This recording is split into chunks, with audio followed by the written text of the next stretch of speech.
currently on Google's campus in Silicon Valley. I used to call it Silicon Valley until I found out what it was actually called.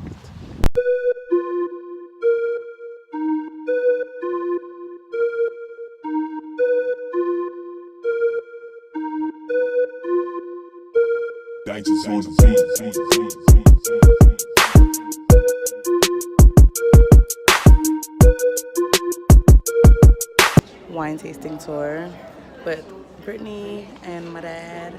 Say hi to YouTube. Say hi to YouTube.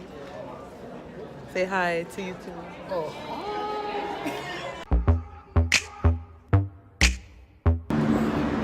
Okay, so starting on Tuesday, I was on a breast tumor board where it was a team of oncologists, plastic surgeons, breast surgeons, and they would basically present turn left onto West MacArthur Boulevard. That were pretty interesting and talk about their course of treatment and their plan of care. And then from there, they would then consult with each other and eventually go into the breast clinic to present these care plans to the patients about how to proceed with their breast cancer diagnosis and subsequent treatment. So that was pretty cool just to see like the collaborative effort of a team of physicians and how that applies to cancer treatment care. But I am heading to the Oakland Medical Center now, and I'll see you guys later. Bye. Hello, YouTube. I am back.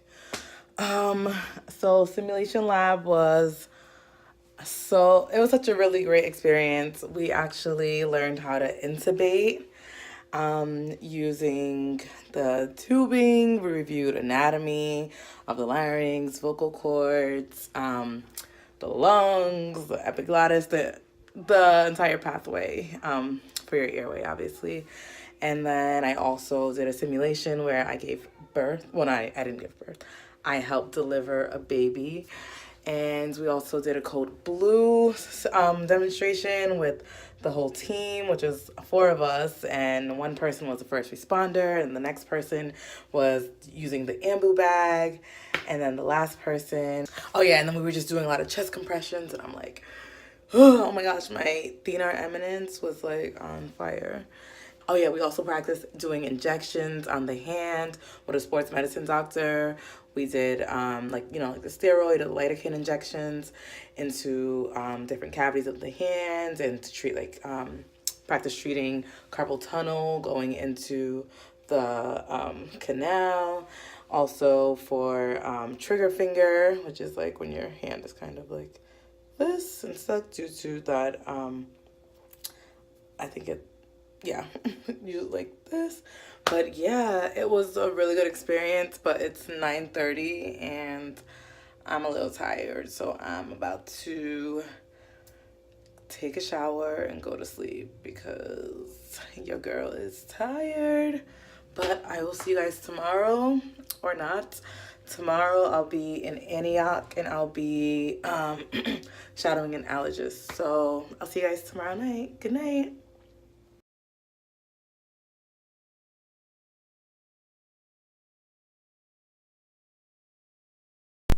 TGIT.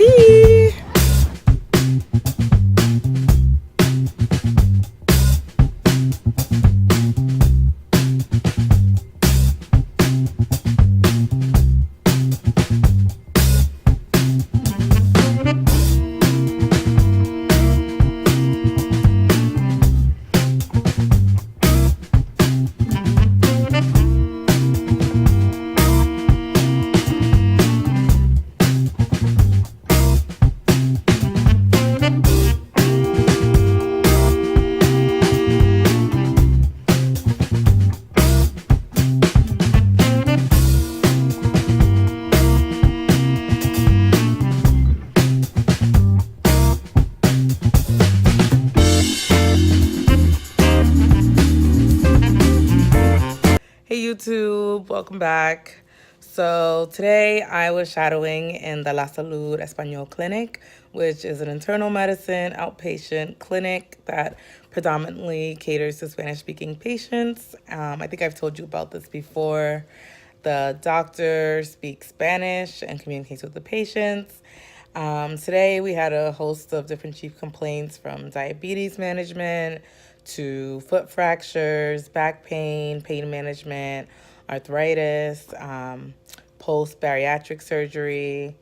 Yeah, and most of her patients spoke Spanish, so I was getting more listening experience, and I like to write down phrases that she says to the patient so I can remember to say that when I'm corresponding with Spanish patients. But next week I'm actually going to like ask the patients a few more things so I can actually speak, which I'm excited, but I'm just nervous. It's just weird, like, because I'm an English speaker, so it's just weird and uncomfortable not knowing another language because I'm not used to that.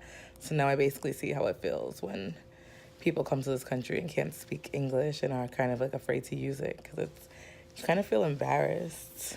But obviously that's the whole point of learning. I'm going to make mistakes, so I have to get used to that. Oh, my hair. Oh yeah, so in the afternoon I shadowed an allergist, which was pretty cool. I got to see an allergy test, allergy skin test with a patient who believed that she had a seafood allergy. So they tested like anchovies, codfish, shrimp, I think. I'm probably lying, but different types of fish on her arm. And then they inject you with histamine, which usually everyone's going to respond to it. So you develop like a wheal, like a little like bump, and then it's surrounded with like a red halo. And that's the positive control. And then you have a negative control, which they inject, and it's salt water on your arm. And then they check the other markings of the different kinds of fish on your arm to see if those also react. And this patient didn't react, so she doesn't have a seafood allergy. Her food allergy blood test was actually negative as well, but sometimes the skin test is a little bit more sensitive, so they were trying to see if they could rule that out, but that wasn't the case. Allergy was pretty interesting. It's another outpatient specialty. You can do a fellowship in it after pediatrics or internal medicine. But an allergist does see adults and pediatric patients. And I also got to talk to the nurses, who were really nice and just like explained a lot of the field of allergy and like what they do in this realm. And I saw them give injections to people, which a lot of people come into the allergy office monthly for kind of like, it's an allergy shot that gives you the thing that you're allergic to, but it works in the fact that they give you like increasing doses, like small increasing doses, so that you build a tolerance to your allergen. So it sounds contradictory, but obviously it works, and that's how a lot of allergies are being treated. So that was cool. I also learned that allergists treat asthma, because you could have non-allergic asthma or allergic asthma, and they do like pulmonary function tests. And there's also this criteria to see if you can even get an allergy shot that I didn't even know about. Beta blockers, I learned you can't be on those, because if you do get an allergy to it, the treatment is epinephrine, and those two together are not good. So also just having an exacerbated asthma at the time of a shot is a contraindication, because so in order to test for that, they make the patient with a history of asthma like do the peak flow test, and if the peak flow results are not optimal, then you won't get it, because they don't want to have you in an acute asthma exacerbation state and then give you an allergen and then make it even worse. So yeah, it's really interesting. It seems pretty relaxed. And it's good to know, and just to know a little bit about each specialty. But yeah, that was my day. Tomorrow I'll be in GI, so I'll be seeing a lot of scopes, hearing about stomach stuff and all that good stuff. But yeah. Oh, I have some leftover Mexican food. I'm gonna eat that. I can't wait. It was so good. But yeah.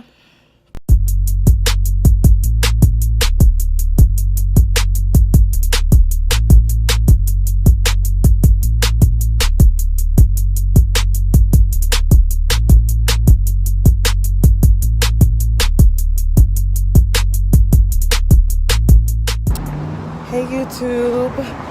So I am leaving the hospital right now. Today I was in GI the entire day. My day started off with rounding inpatients. So we were going to patients who were hospitalized and checking on their liver enzymes and just following up with their GI bleeds. And then we had one patient come in and we did a colonoscopy on him to see where the bleeding was coming from in his gastrointestinal tract. GI doctor made me present my patient's case in the ER. So my patient was a 93-year-old woman who had GI bleeding that filled the toilet bowl. She has a history of diverticulosis, also AFib, and she was also on Coumadin. So our differential was diverticular bleeding, which means there's bleeding from these outpocketings that is found inside the colon. But we ended up just monitoring her, admitting her, keeping her overnight because we didn't think it'd be worth it to do a scoping on her and subject her to anesthesia due to her comorbidities and her age.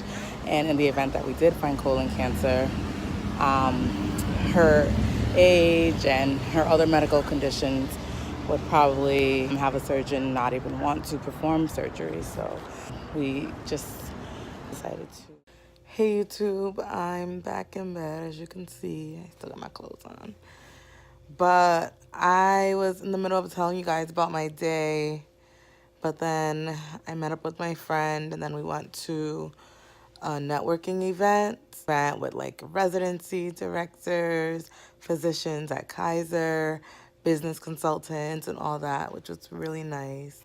Yeah, I just wanted to recap what happened, what else I did today in GI. So I don't know if I said it in my previous video, but basically we were rounding inpatient, looking at labs for liver enzymes and liver function tests. We saw a patient with acute on chronic liver disease, as well as, and I noticed that he had jaundice, which you can see in the sclera of his eyes. They were yellow, and then he had these like spider vein things on his chest and shoulder area. We also were trying to do differentials to see why patients were having GI bleeds in the ER. And then we admitted them, and I got to see colonoscopies, sigmoidoscopy, and endoscopies.